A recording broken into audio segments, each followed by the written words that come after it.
Dimanche 27 août, Gérald Darmanin, notre bon vieux GG, faisait sa rentrée politique dans son fief de Tourcoing.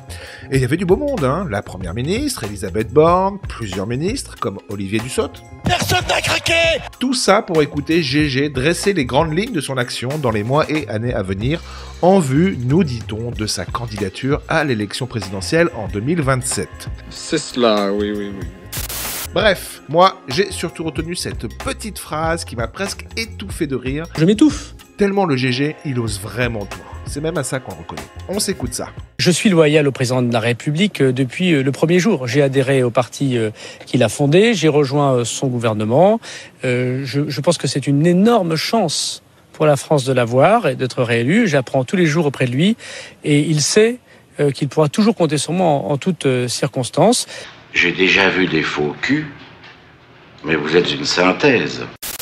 C'est marrant, GG, parce que en 2017, avant l'élection présidentielle, tu disais ça de Macron.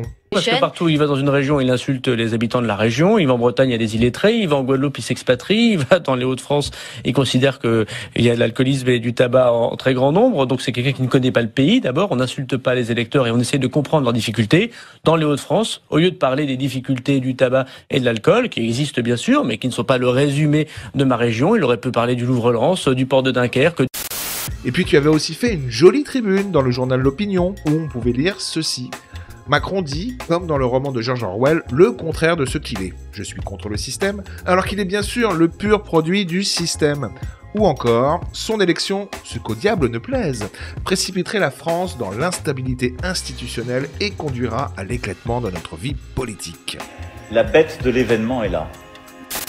Alors je sais pas pour vous, mais moi je l'aimais bien, le Darmanin de 2017. Au moins, il disait la vérité. Qu'est-ce qui a bien pu se passer depuis ?